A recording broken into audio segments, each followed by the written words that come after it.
Hey everybody, welcome back. In this video I'm going to show you how to play the guitar solo from Van Halen's Not Enough. Now Eddie Van Halen stated in interview that this solo was inspired by the Beatles' While My Guitar Gently Weeps. And as many of you know, that featured guest lead guitar player Eric Clapton, who was Eddie's biggest influence in the early days. So this solo is just full of great blues rock bass licks. And really, that's the foundation of so much of what Eddie did, right? When people think about Eddie and his impact on guitar playing, of course they're going to focus on the tricks that he helped popularize, like the finger tapping. But at the root of so much of what Eddie did were the blues rock bass licks, and I can't imagine his playing without it. It's really what gives it all that feel and attitude. All right, guys, let's go ahead and jump on into it. All right, before we start breaking this solo up into little sections, I want to talk about that warbly, chorusy effect that you heard while I was performing the solo at the beginning.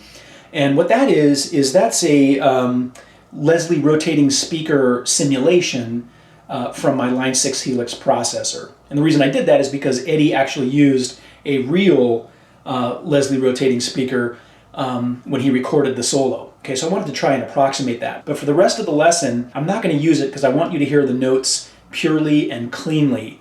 Okay, now here's what the guitar sounds like without the effect.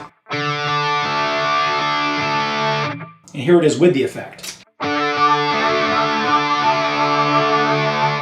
Okay, so again, rest of the lesson, I'm not going to use that effect, but I want to call that out. All right, so with section one, we're going to break it up into a couple pieces. But first, here's how it sounds at normal and then slow speed.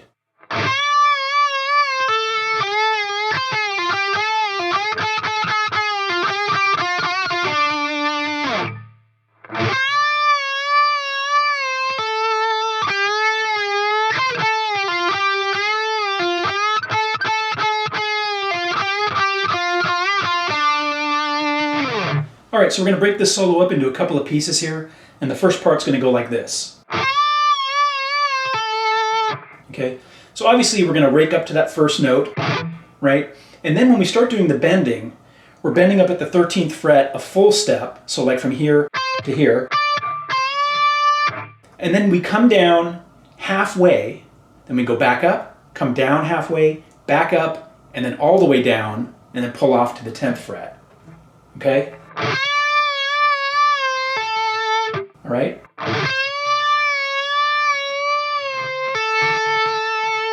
And add some vibrato. Now the second part's going to go like this. All right?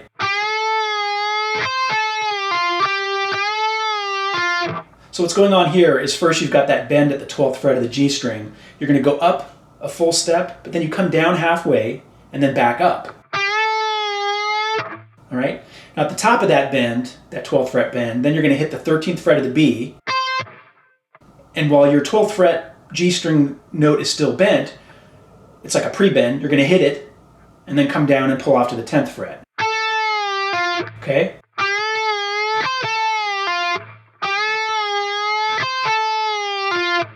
And then after that, all right, so the next box is going to go like this. All right, so what we're doing is we're bending up at the 12th fret of the G string a full step. Then at the top, we hit it 2 more times at the full bend. And then for the final 2 times we hit it, we bring it down a little bit each time, right? That's why I show a 3/4 step bend and then a half, right? Then you pull off to the 10th fret. All right? You don't have to get too hung up on how I tabbed it or played it. Just think of it as kind of like a descending bend, right? And you can mess around with it a little and, you know.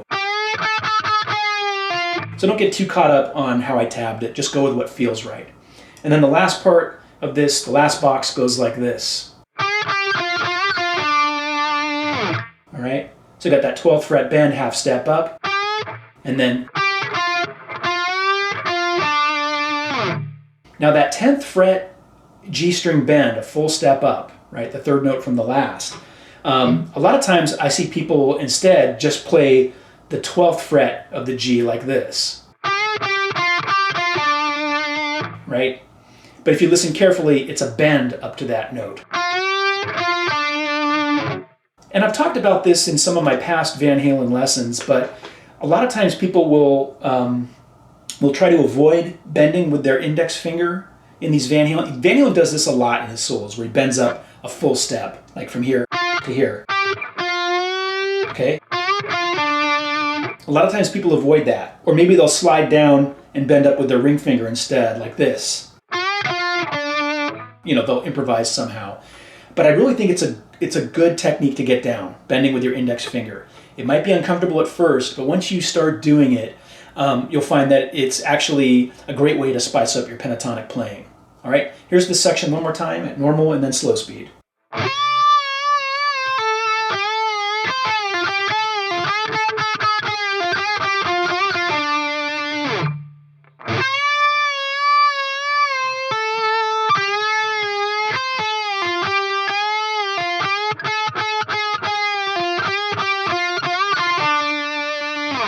All right, let's keep moving.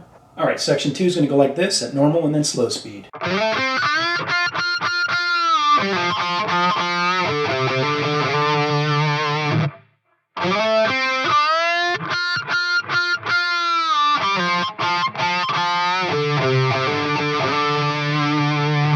Now those first bends at the 7th fret of the G string, those are 1.5 step bends, okay? So it's like taking the note from here to here. All right? You can see I add some pinch harmonics in there too. And then when we go down to the D string, we've got that quick slide from the 5th to the 3rd fret. That's why that note is tabbed small, because you're not going to emphasize it. You go through it quickly. All right? You don't want to go, you go through that 5th fret note quick. All right? And you can see that half step bend is a little bit of a, you dig into that one a little bit more than the quarter step, okay? All right? And then, again, notice those 3rd fret A string notes that are tabbed smaller, because you want to go through those notes quick, okay? So here's this section one more time at normal and then slow speed.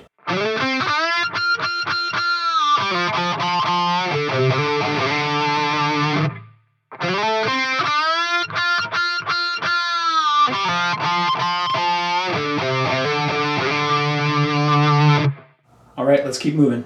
All right, here's section 3, goes like this. You got some big bends coming up here. All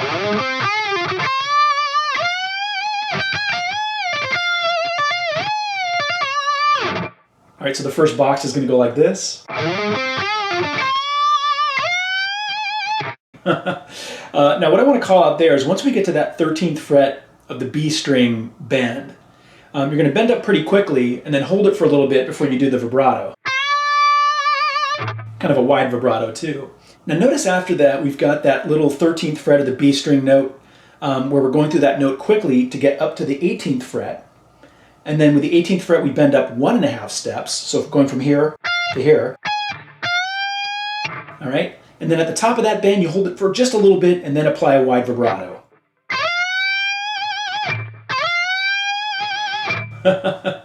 All right, so here's what we have so far. All right, so the rest of it goes like this.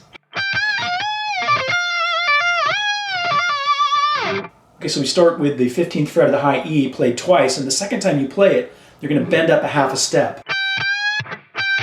All right? And that part might be a little bit controversial. A lot of times I hear people play it or tab it with just the 15th fret twice, no bending. If you want to do that, that's fine. But to me, it sounds like the note goes sharp. And I struggled between whether it was a quarter step or a 1/2 step, and I think it's a 1/2 step. That's what my ear hears. What makes it a little bit challenging with this solo and picking out that particular note is that Leslie rotating speaker effect and the warbling. It kind of messes with the timbre a little bit. So, but again, that's what I hear. But you can play it either way. You can play the 15th fret twice, or you can add in the bend like me. Whatever you think sounds best. Then that bend at the 18th fret of the B string, it's a 2-step bend, so it's going from here to here. All right? Okay? And then we pull off to the 15th fret, play the 17th to the G, and then when we play the 18th again, I use the whammy bar. You don't have to. The reason I do is because when you watch Ed play this solo live, he uses the whammy bar in this section for all the vibrato as soon as he gets to that 18th fret big step bend, right? Now granted, when Eddie plays live, it's rare that he plays things exactly like the record, but interestingly with this particular solo, he comes very, very close in all of the live recordings that I've heard of him actually playing it. So, but again, I use the whammy bar in this second box here because that's what I see Eddie do, but you can use, your fingers for vibrato instead if you want. Then we've got that whammy bar dip in there, okay, 1.5 steps down. And so what happens is right after you hammer onto that 18th fret note, and as you're bending up that 2 steps, you're going to apply the whammy bar dip down, okay?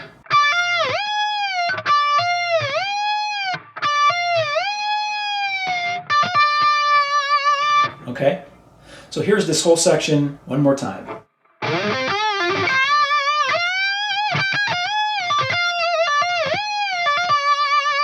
All right, let's keep moving. All right, here's section 4 at normal and then slow speed.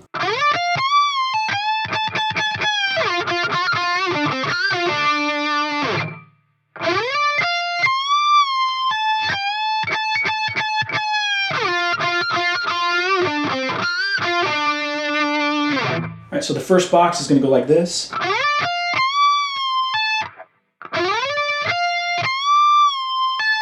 right, then the second box, we've got those 20th fret B string bends.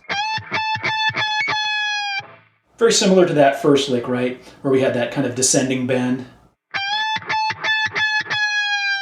Then the third box is going to go like this. So again, you've got that really small 18th note because we're going out of that note quickly to the 10th fret. Okay? And then, right? And then that last bend at the 10th fret of the G string, that's a half a step in that box. You're going to dig into that one and do it a little bit slower, okay?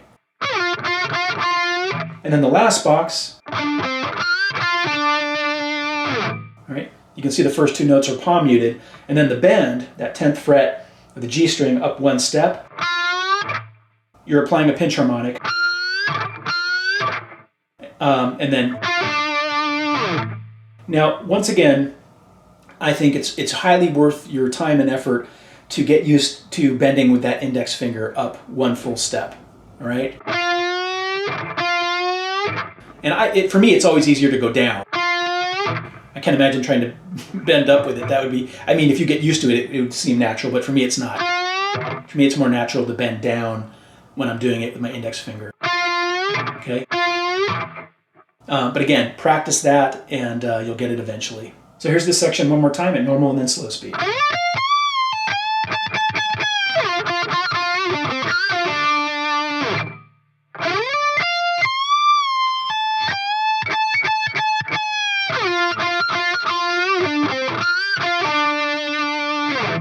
Section 5 at normal and then slow speed.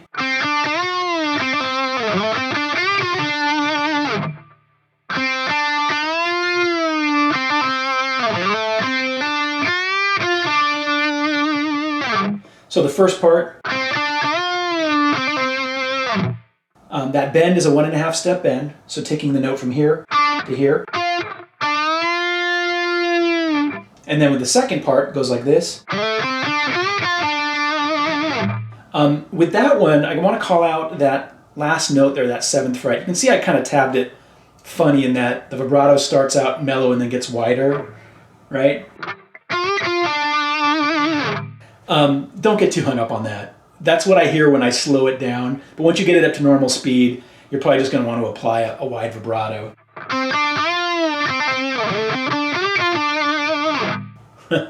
All right, let's keep moving. All right, section 6 at normal and then slow speed.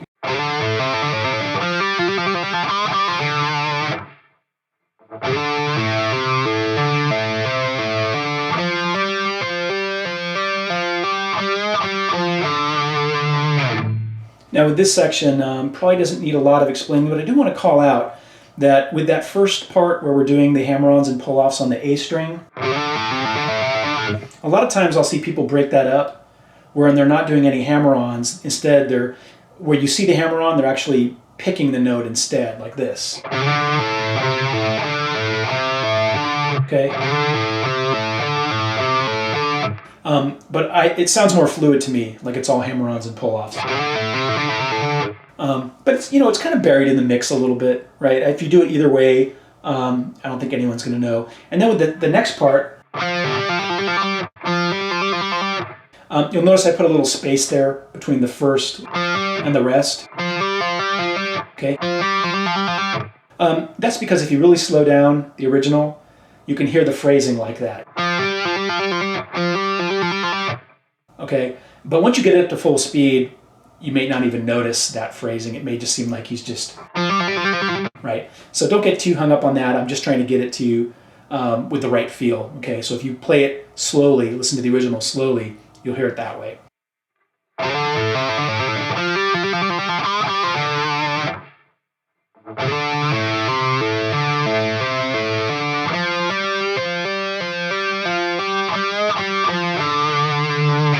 All right, let's keep moving. The next section goes like this.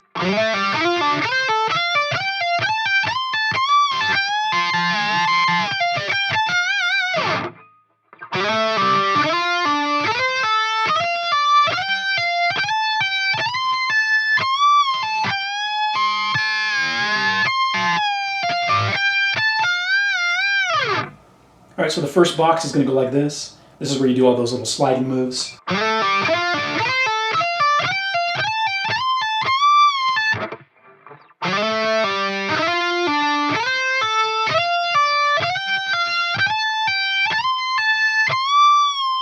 Then the second box goes like this.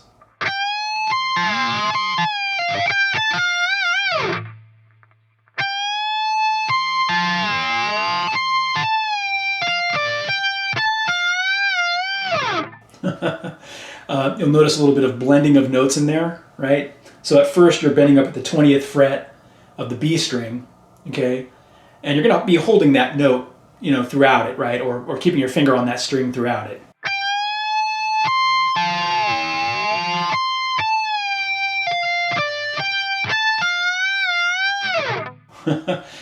Yeah, and you'll notice that, for example, that second bend in that section, you're coming down halfway and then back up.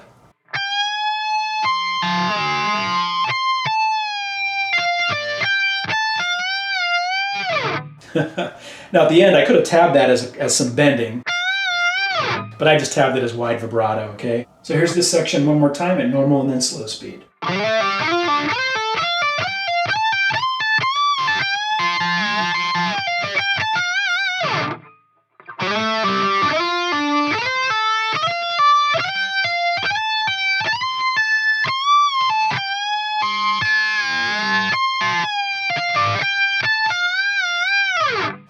And then the last section is going to go like this.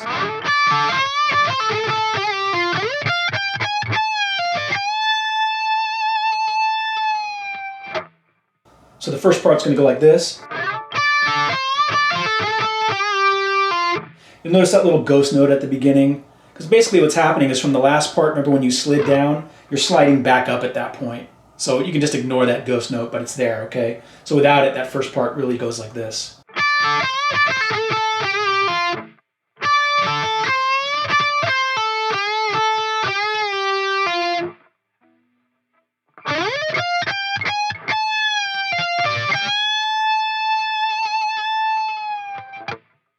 So first thing I want to call out is once you hit that 20th fret of the B string note, then you bend it up a half step.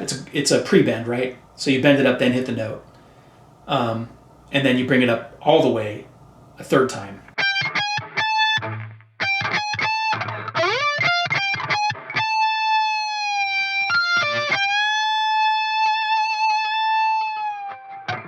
With that last bend, you're bending it up, hold it for a little bit, add some vibrato, and then bring it down slowly as the note is kind of fading out.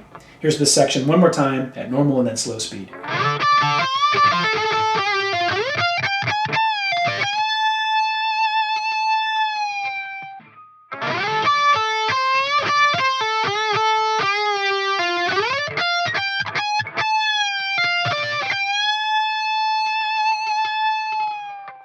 Alright, that was my lesson showing you how to play the guitar solo from Van Halen's Not Enough.